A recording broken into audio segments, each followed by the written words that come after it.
Wow. And we're live. Amazing. Episode, what is it? 128. Actually, it's 128th episode. Wow. You've done a lot of these. Yes.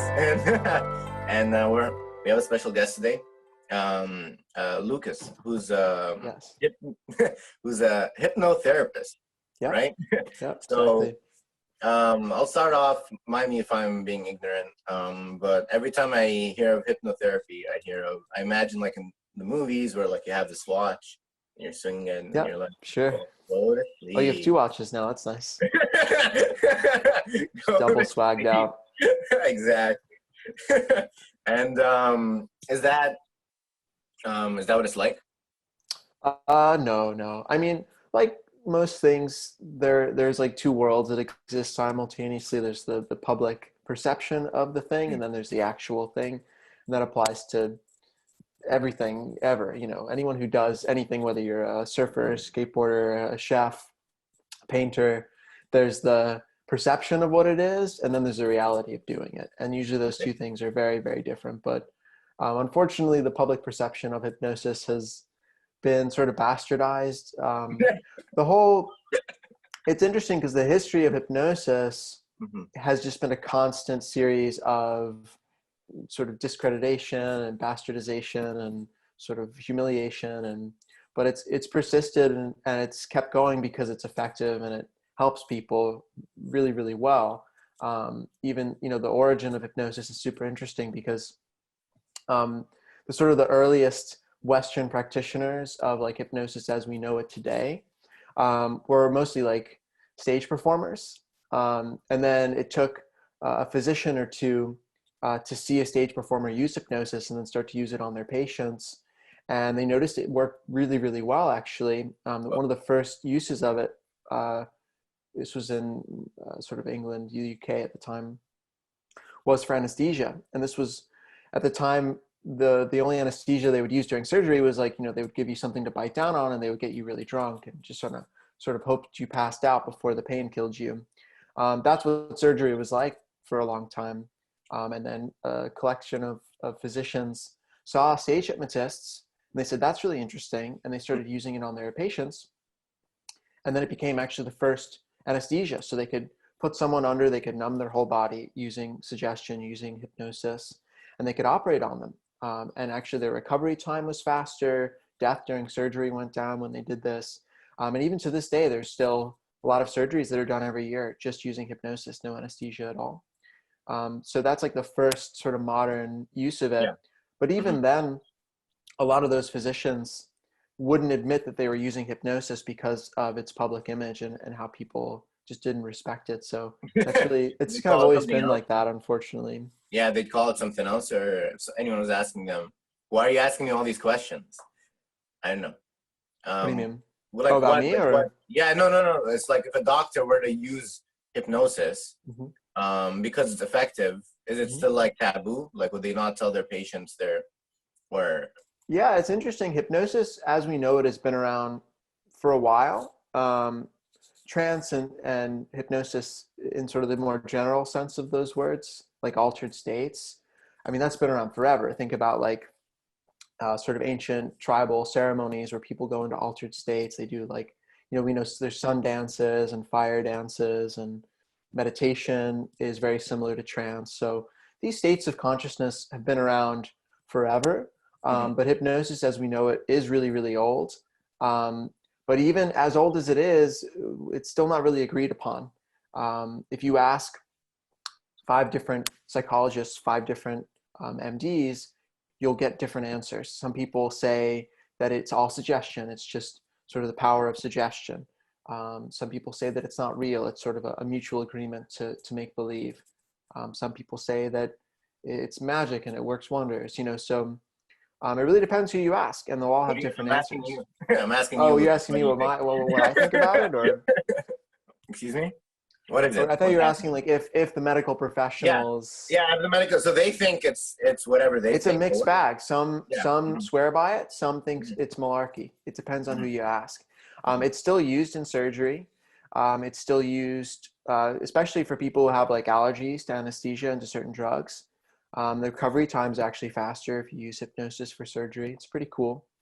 But yeah, I like that about it. I like that it's contentious. I like that it's mysterious. I like that it's been around for so long and we still don't really know for sure what it is or how it works.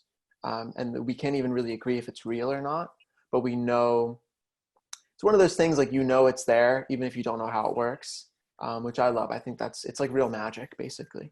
Wow. Yeah. And what do you think is going on when someone's in a different state of consciousness? Yeah, so it's kind of see if I can answer this succinctly. Um, so very basically, we measure brain activity based on brainwave output.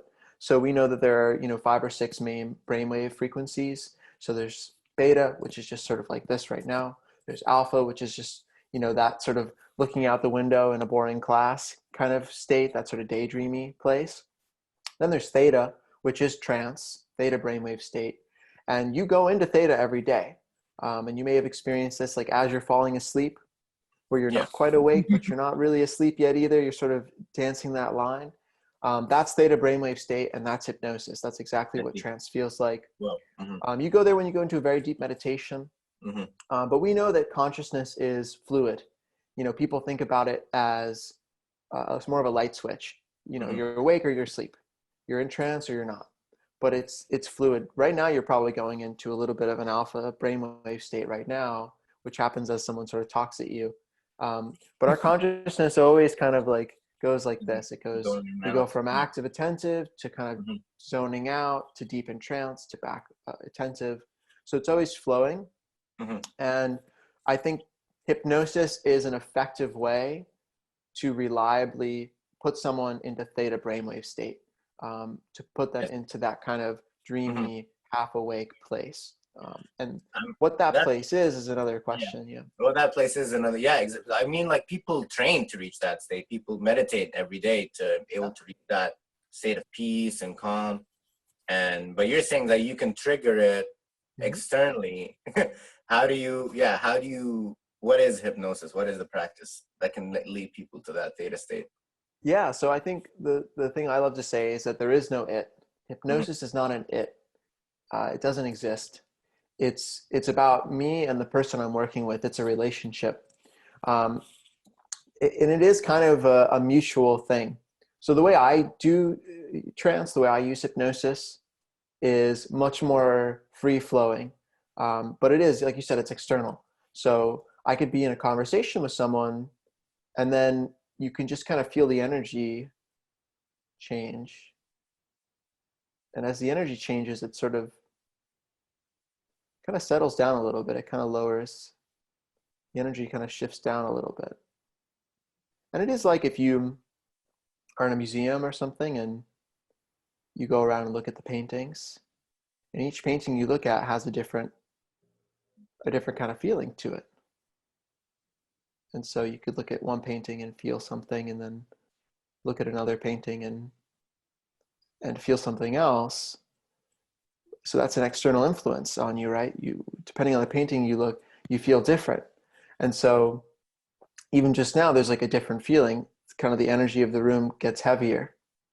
And it is kind of shared. So to put someone else in trance, I put myself in trance. Whoa. And it's kind of like music in that way, in a big way, where if you go to see live music, the whole room is sharing, there's kind of a vibe in the room. There's an energy in the room, depending on the music that's playing, and everyone kind of sharing it. So it's very similar with trance. So trance is kind of infectious. I used to do like group events, and I would induce trance in the whole room, and you can really feel like the whole room kind of just like everything just kind of, it's almost like the lights get dim, but they're not dim. It's kind of a strange experience, but the whole room just kind of gets heavy and sinks. Yeah. So I don't know. It's kind of a mystical thing. That's how I look at it. All right. But so if you're going into trance while doing it also, isn't your job as a hypnotherapist to be kind of in control, so you can, I know what you're supposed to do, like so when people are in these states of trance, are you like trying to switch associations, from what I understand, or what are you doing? Yeah, so the way I practice hypnosis is what's called Ericksonian hypnotherapy. There's like two main schools of hypnosis. One is much more directive. It's much more heavily scripted. It's sort of one size fits all. It's you tell me what your problem is. And then we go through this very procedural sort of step-by-step process where I say, okay, put your feet flat on the ground and fix your eyes up here and put your hands out like this and breathe like this and close your eyes and sleep. And then I just sort of will just say pretty much the same things more or less to everybody. That's more like what you'll see in stage hypnosis. And that's what a lot of hypnotists practice. It's sort of, you have a different approach per problem, but it doesn't change by the person. What I practice is Ericksonian hypnotherapy, which is based on this really, really wild hypnotherapist from Arizona named Milton Erickson. But the way he would work, it's very indirect. So you use stories, you use metaphors, and you kind of work with the world that the person brings you. So it's much more customized to the person who you're working with. So, and that makes it more effective in my experience. So it's much more flowing and loose, and you just kind of go into a story, and that story kind of gives their unconscious mind an example of another way to handle a problem, or another way of seeing a situation. Or it just gives you an opportunity to give direct suggestions in a more sneaky way. Mm-hmm. It's much more sneaky to use Ericksonian trance, because the directive way is what you're thinking, right? Where I'm totally in control. I put you in trance, and then I say, when I snap my fingers, count back from 5. Every time you see a cigarette, it'll be just the most repulsive thing to you. That would be a direct suggestion. Mm-hmm. And that very well would work.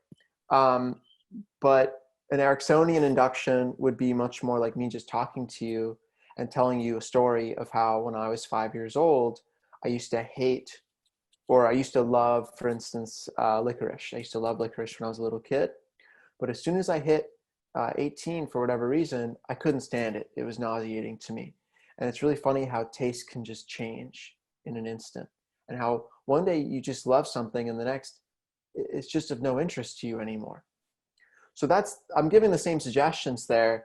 They're just mm-hmm. sort of embedded in the story, in the context. So it becomes more unconscious. There's a reason that all of your dreams are stories and symbols and messages in that way, because that's how your unconscious mind communicates. It's why you mm-hmm. dream in like, oh yeah, I went to the bank and then I withdrew a bunch of Peep marshmallows and then I was late to class and whatever. So those are just like stories that represent meaning. So in the same way, we're kind of creating dreams to feed back into the unconscious mind, to give it another way of trying things, to let it know that there's other possibilities. Wow. All right, cool. And I just want to know, how do you start learning about all this? It seems, I've never seen like a hypnotherapy major in my school.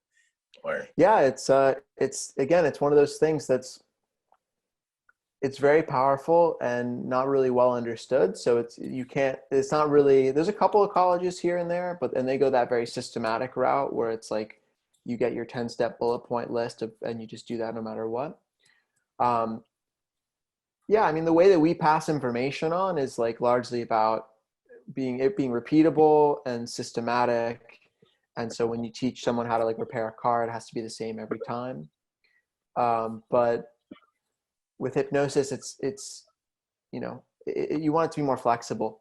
But how I got into it was my background. When I was younger, I did mentalism performances, and sort of reading body language and psychologically persuading people in kind of a live theater setting. Oh, nice. And then I don't know if you've seen like Darren Brown or any of those kind of people. Oh, nice. But if you've seen The Mentalist, that show, mm-hmm. That's sort of what I was doing.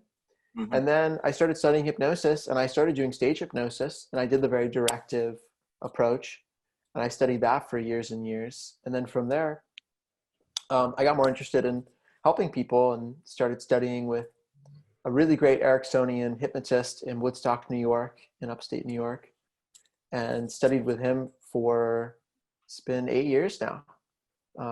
And yeah, so that's kind of how I made the segue. But my dad's a psychologist too, so it always was sort of seemed like a good option to work with clients. I see. All right, cool. And I want to hear some of your, stories. I'm also a behavioral therapist. Oh, so beautiful. we have like one-on-one with clients and stuff. And I want to hear some of your stories of how like people have changed under hypnotherapy. Yeah. So I like to say I'm sort of the last stop for a lot of people. So people Mhm. come to me when they've been to traditional therapy, they've tried energy work, they've tried medication, they've gone to doctors of all sorts and are still facing anxiety or trauma or limiting beliefs or bad behaviors they want to change or sort of addictive behaviors. Um, and they want to change those things. And the work of hypnosis is about making change at the unconscious level. And you know this well, right? Most people's beliefs, most of their anxiety and their habits and behaviors and even their trauma, it all happens outside of their control. Mhm. That's why they're going to see a counselor in the first place, is they don't have control over their behavior. They don't have control over their thoughts. So that means it's unconscious. So they'll just have a trauma just pop up into their head and they'll see it really big and clear and they'll freak out, or they'll just feel anxiety and not be able to stop it. So what I do is I help people go to that unconscious level. I bring them down to that level where all the anxiety is, where all the bad habits are, all the limiting beliefs are, all the trauma is, and we work with what's at that level. So I've worked with people who are, active duty soldiers. I'm actually now working with a lot of frontline medical workers who are sort of working with people, seeing people Mhm. pass away every day, just experiencing really difficult circumstances. And I'm helping them relieve that trauma and put it behind them and diminish it so they can not only do their job more effectively, but that they can emotionally kind of survive the circumstance. I've worked with a lot of people on like binge eating and addictions. I've helped people quit. I've helped people quit methamphetamine.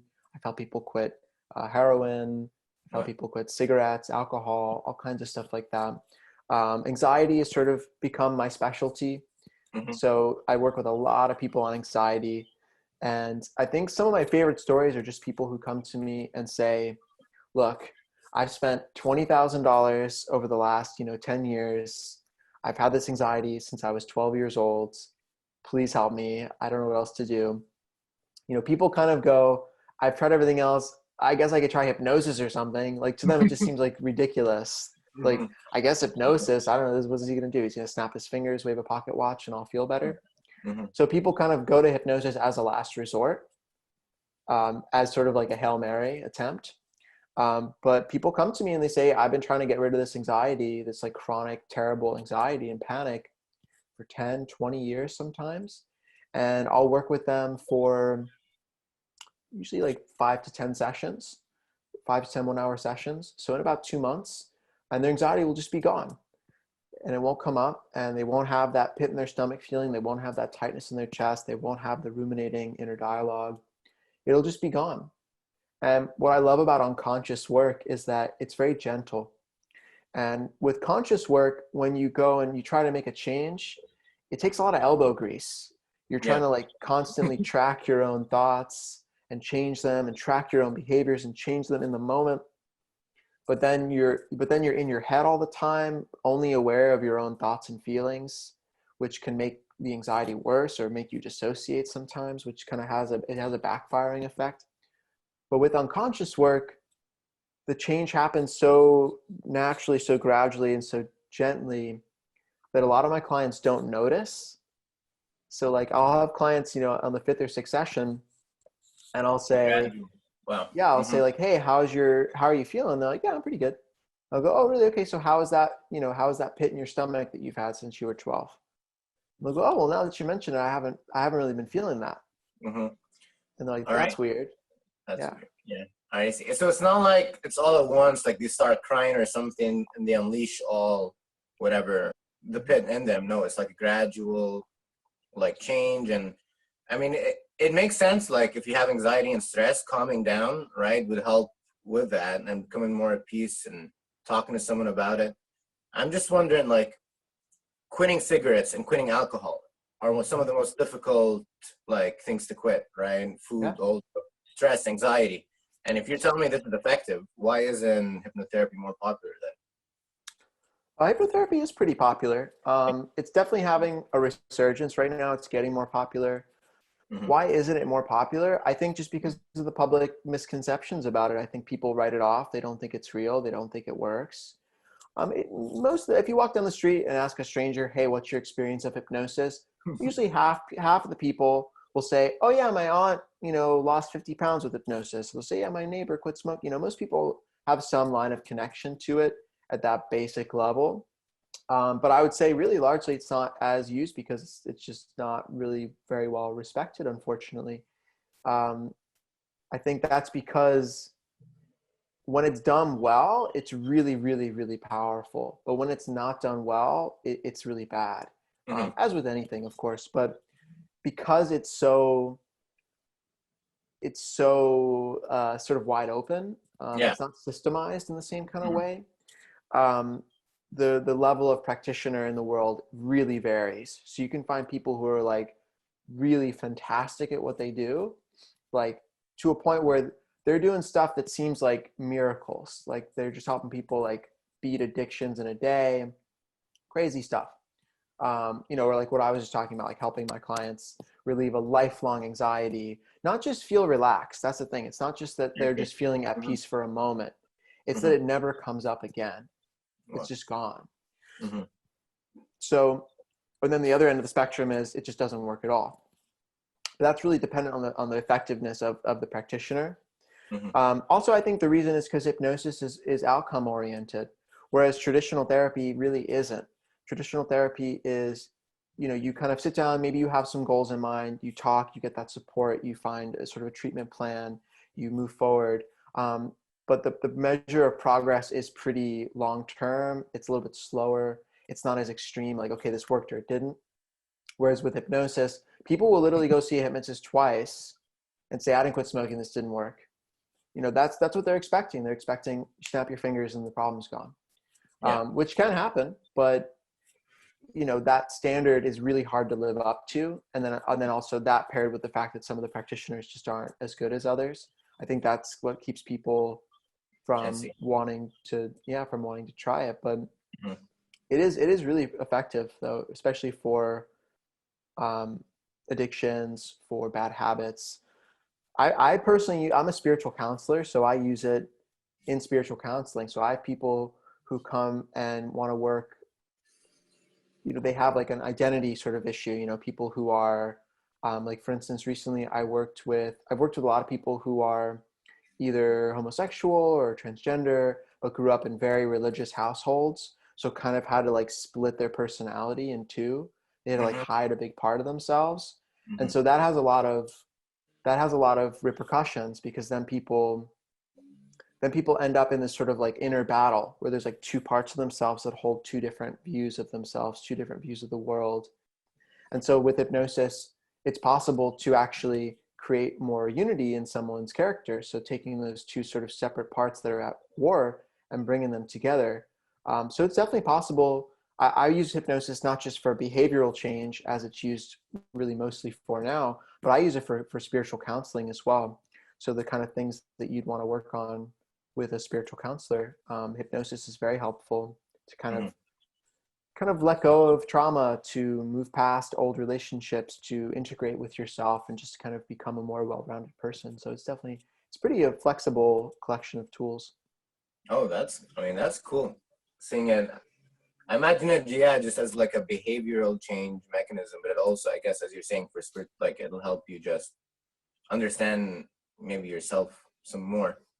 Yeah, Um, yeah. right? Yeah. Hypnosis is a psychonautic. So hypnosis is in the same category as psychedelics or as meditation, because it alters your state of consciousness Hmm. and it can bring you to a deeper part of yourself.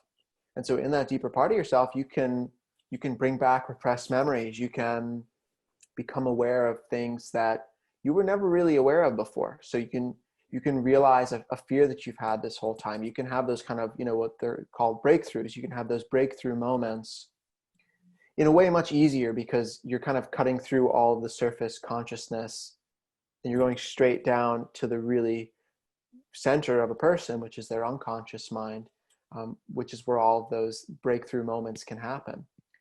So yeah, people have, to give you another example, Yeah. I had a client come to me. She had a binge eating problem. She had her whole life. And because of that, her weight fluctuated a lot. And in trance, we were working with this belief, with this feeling. And what came up for her was a memory, a little piece of a memory. And in the memory, it was her mom saying to her, eat something, you'll feel better. And now that's a pretty normal thing a parent could say to a kid. But when we're young, we're very hyper suggestible, and our reality is essentially being formed in those years. So her mom saying, eat something, you'll feel better, became a direct suggestion. So now think about that. She binge ate her feelings. Mm-hmm. Whenever she had a stressful situation, she would go and eat something.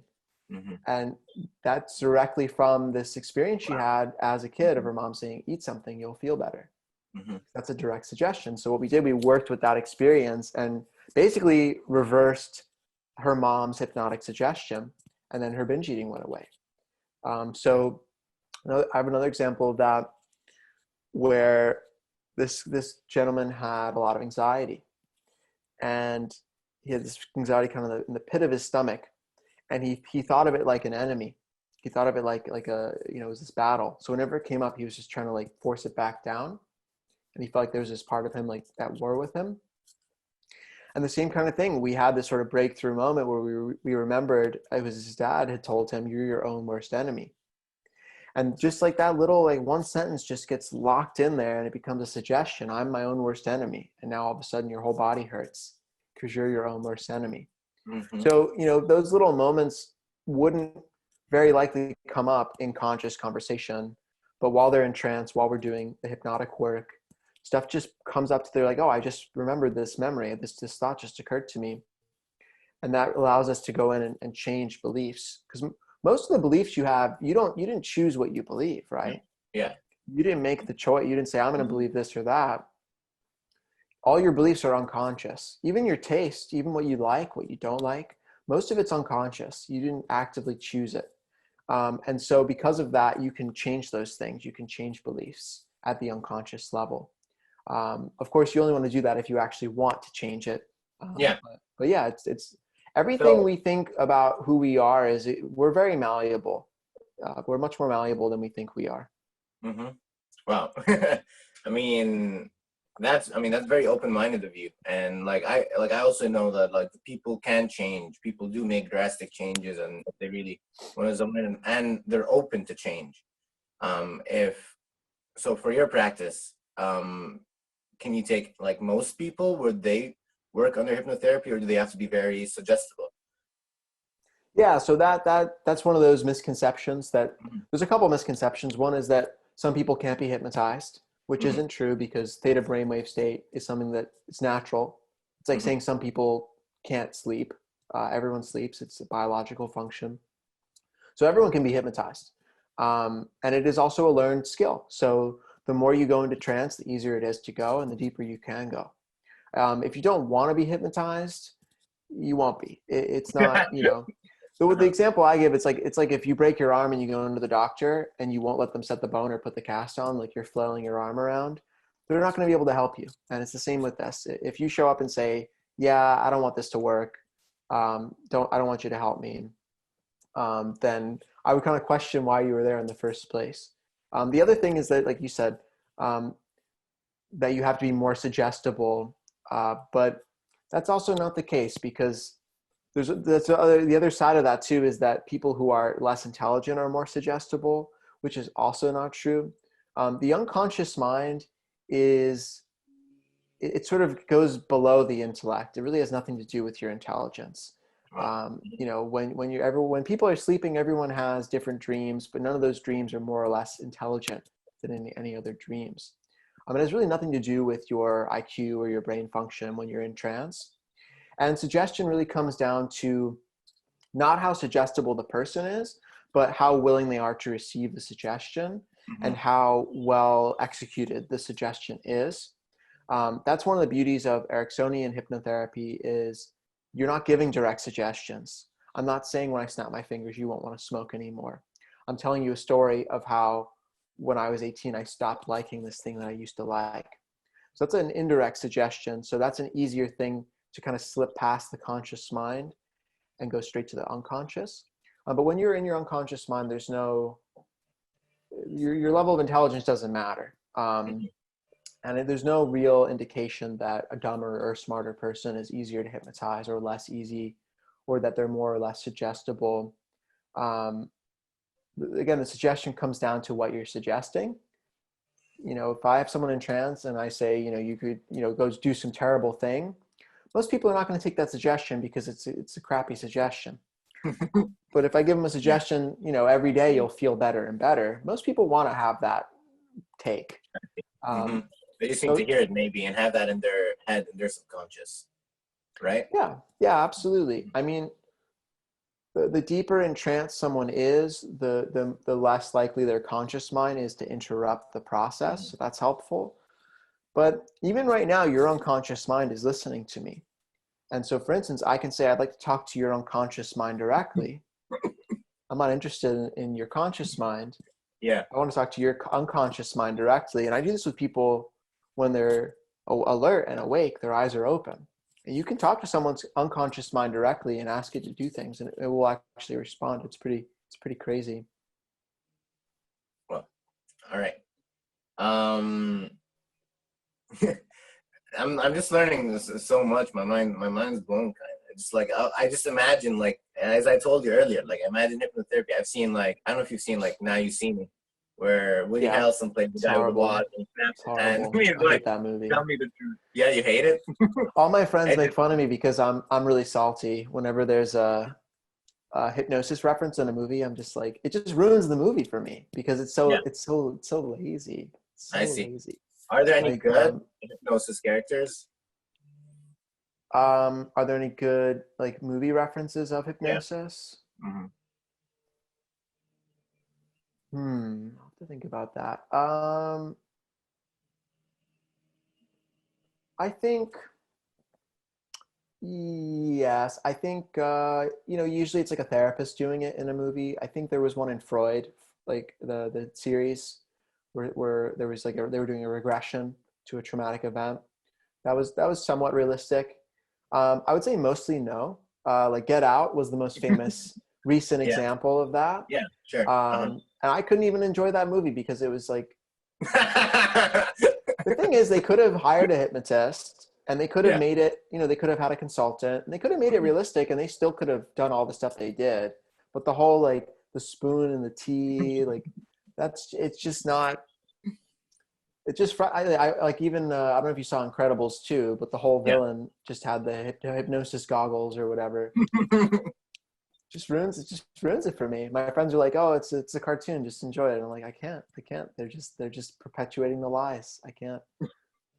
So Yeah. yeah, I'm actually working right now with a screenwriter who's working on a movie about the assassination of Robert Kennedy, and I'm his hypnosis consultant because the whole I don't know if you know too much about that, but there's a lot of No. theories that I, the guy who assassinated Robert Kennedy was brainwashed and hypnotized hmm. to do it, which I believe actually. I think he probably was. Wow. Wow. It's a Is horrible movie. brainwashing the same thing as hypnosis? Now I'm trying to think of, like, you say brainwashing, imagine, like, Yeah, so terrorists and stuff. Do they have their own hypnotists that do the same kind of suggestive training on them? like this the CIA. I'm talking about, yeah, between the CIA or like actual, like terrorists, like they indoctrinate their people through like hypnosis. I'm not sure if you're. Yeah, I mean, you Hmm. don't. I think brainwashing is different from hypnosis because Hmm. brainwashing is just indoctrination. I mean, this is like you see this in a cult. Cults don't hypnotize. I mean, the word hypnosis and brainwash have become the same word, but they're different things.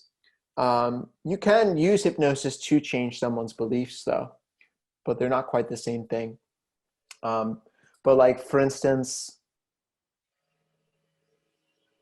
if you're talking about like the CIA running a mind control program, they're going to use every tool at their disposal. They're going to do anything that they can, Yeah. from trance, suggestion, hypnosis to Uh-huh. something else they really famously did is they dosed people with LSD. Hmm. And when people are on LSD, they're actually much more highly suggestible. Wow. So if Mhm. you have someone who's on LSD and then you have a hypnotist there, you could do some really, really, really crazy stuff. You could, um, because their suggestibility is already heightened, and then when someone's in trance, their suggestibility is also heightened. So if you have both, it would just make someone just very, very suggestible. Well, that's cool. So when you do your practice, do you use any kind of substances like to relax? Oh, The no. I mean, I work mostly remotely, so I have clients on 5 continents. I work with people Wow, all over the world. you can do hypnosis like this, I right? don't even do it You like this. I can. do it over the phone. I find that to be I. the best way. When Mhm. people are in trance, their eyes are closed. And when people do Zoom calls, they're usually in uncomfortable office chairs and they're kind Yeah. of like hunched over their desk. So Yeah. it's just not conducive. So I have Mhm. people put on headphones. We do a phone call and they lie down on their bed and they just close their eyes. And it kind of reminds me of how Freud would see his clients and his patients. He would sit behind them so that they couldn't see him. They would just hear his voice. And the beauty of that is that people just kind of forget that you're there, and it's like they're just talking to this voice from elsewhere. And it helps them actually go deeper and do deeper work because that self consciousness isn't there. They're not being seen; they're just being heard, and they're just hearing me. So they can kind of forget that I'm there. So I find it Well, actually more effective. that- But no, I don't use anything like that. No, it's not yeah. necessary, really. Mhm. It's really not necessary. I mean, again, they're using hypnosis to do surgery on people. They're like cutting people open and doing like dental surgery with hypnosis, doing plastic surgery with hypnosis only, no anesthesia. So it's really not necessary to use a No, right. substance. Cool. So when you're in that state of trance, do people ever like see things and hear things like hallucinations? Yeah, you can. In my earlier days as a stage hypnotist, that's how I started. And as a stage hypnotist, I was always more interested in that kind of stuff. Like, I was interested in more the existential stuff of hypnosis. Rather than making someone balk like a chicken, I would have them hallucinate, creatures, or you could absolutely make people hallucinate. I had a lot of fun on Halloween because I would hypnotize people and say, "Look over there. Do you see that?" And then they go, "See what?" I'm like, "Look, you could see like this really strange thing coming out of the forest." And then their faces would just look like completely just like frozen in fear and horrified. And then you could have the creature jump up and fly to the moon, and you could literally. There's something in stage hypnosis called the mega suggestion, which is that everything that I say will instantly and immediately become your reality. And that's like something you do at the very end of a stage hypnosis routine. But from there, you could say, you basically just get someone to trip. You just sort of say, look over there. It's turn around. You'll see a monster truck filled with little people, clowns, and they'll see it and they'll react to it as if they're seeing it. It's pretty bizarre. I can't explain it either. Yeah. I'm just trying to think like neurologically what's happening in the person's like brain when that happens. Are they literally like tripping? Are they like is it trigger the same neurotransmitters that like or is it you Yeah. just becoming calmer? I don't know what's happening in the brain when Well, hypnosis. when you go into trance, you feel very calm, but also very focused. Mm-hmm. So it's not just that it's relaxing, it's an altered state of consciousness in the same way that if you drink a cup of coffee in the morning, that's an altered state of consciousness. So hypnosis is, like I said, it's a psychonaut in that category, which is this, again, anything that changes your consciousness. Um, but I'm sorry, what was your question again? Yeah, what's happening in the brain when Oh, someone's yeah. in So we do know hypnotized state? from brain scans that the two parts of the Mhm. brain that are the most active during deep hypnosis are the part that control deep relaxation and deep focus. They've also known when they put people in brain scans that if someone's in a brain scan and they give the suggestion that your right leg is completely numb, you won't feel anything, and then they like run an ice cube on that person's right leg, the parts of the brain that would fire for sensation don't. So the brain actually doesn't fire the sensation of the right leg just because Well, of the suggestion and mhm. because of the trance. So the brain does change its functioning based on the trance and the suggestions. And we know because of neuroplasticity, the brain does change based on how it's used and the thoughts that are thought.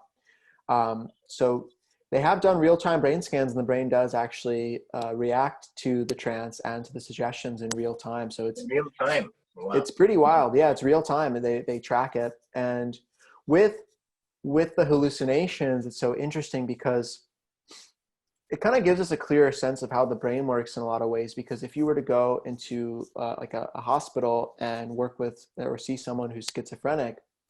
Now, I don't work with schizophrenics. I just read a lot of case studies about them because I find it, I think schizophrenia is extremely interesting because it's an adjustment of reality. Basically, Yeah. their reality is different.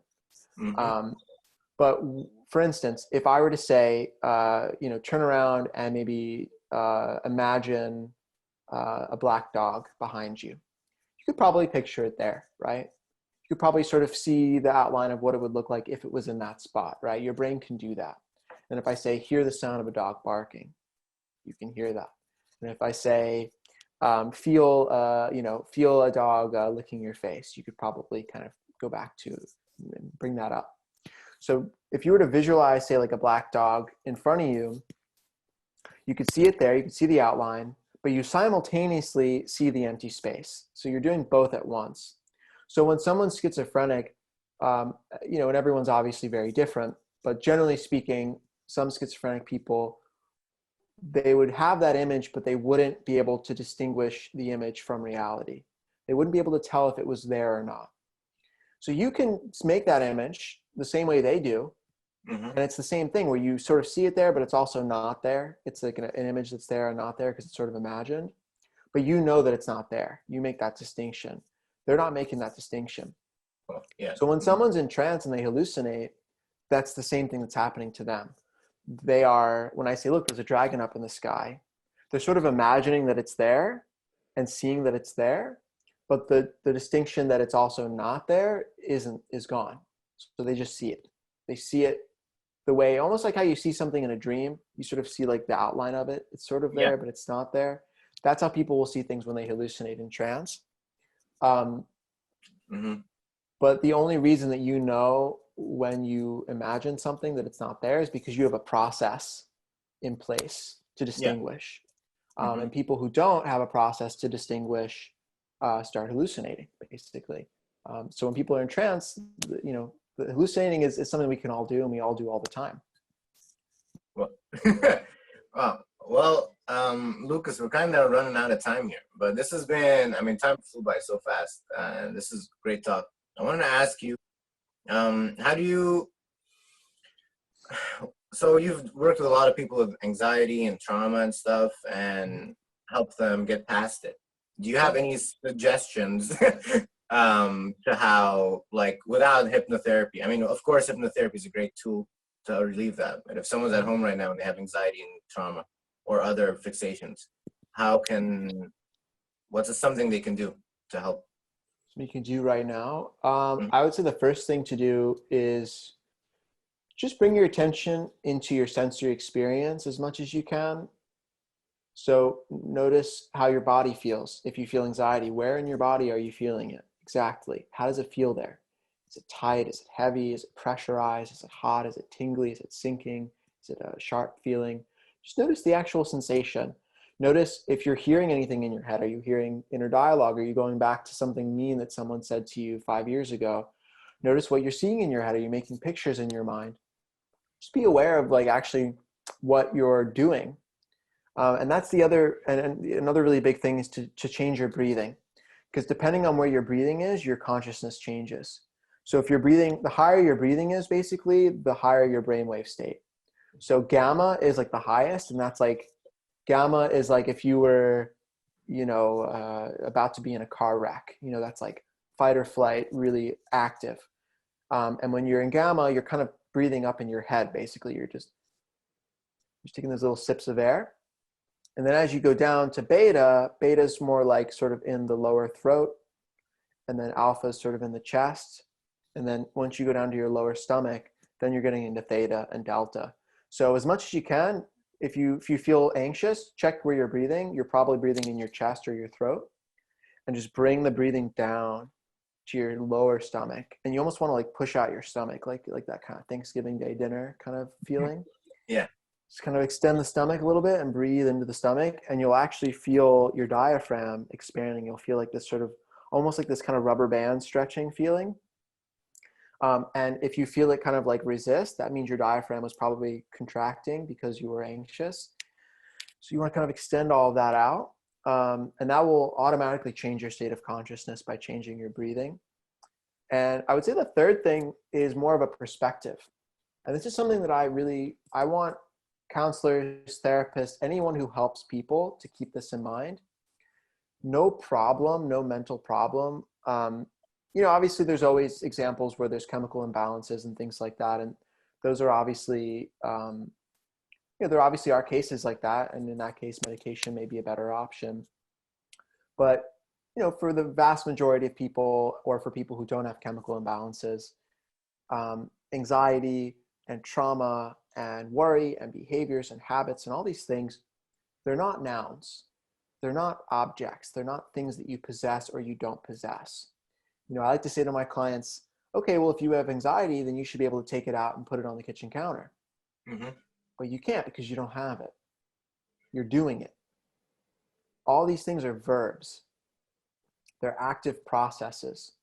And so when people say that change is hard to do, change is actually the inevitable process of everything in the world. Everything in the universe changes. That you have to actively try to not change. So when people aren't changing, or when they have anxiety or something like that, it's because they're actively every day engaging in an anxiety process. So that could be inner dialogue. It could be pictures they're making in their head, and then a feeling comes up, and then it's sort of this process that starts rolling. So it's a verb. It's something that people are doing. And I'm not saying that so people should say, oh, it's your fault that you have anxiety. It's not about that. It's just to say that when you think about it like a noun, you either have it or you don't. And then you want to get rid of it, which is just not how it works. Whereas if you think about it like a verb, it's something that you're doing. And then you say, okay, well, I'm doing my anxiety in this way. So what if I just changed this? And now I'm doing it a little bit differently. And it gives you an opportunity every single day to change the verb of anxiety, or the verb of your trauma, whatever you're doing. So it makes it much more malleable, which it is. It's something you're actively doing. So I think that those are three really important, places to start. Amazing. Yeah, and as you say, change can happen even if you're going through anxiety, even if you're going through trauma and stuff. There are possibilities of change, though. Go check out Lucas's page for more information. Is there anything else you want to shout out before we wrap up? Yeah, my name is Lucas Handworker, for those of you who didn't hear somewhere in here. But yeah, feel free to check out my Instagram. I post little essays on there kind of talking about these ideas. It's at Lucas Handworker is my Instagram, and it's LUCASHANDWERKER. Check me out on there, and yeah, feel free to reach out. I'm happy to answer questions, and if someone's interested in working with me, I offer free 30-minute consultation calls just to kind of check in and see if it's a good fit. So don't hesitate to reach out if anybody's interested. Awesome. Don't hesitate to. He's a cool guy, and thanks for coming on, Lucas. It was a great talk. If you're watching, don't forget to like and subscribe and share this video. Come on, share it with everyone. Everyone needs to know about hypnotherapy now. This is how we sign out. So let's go to Pam and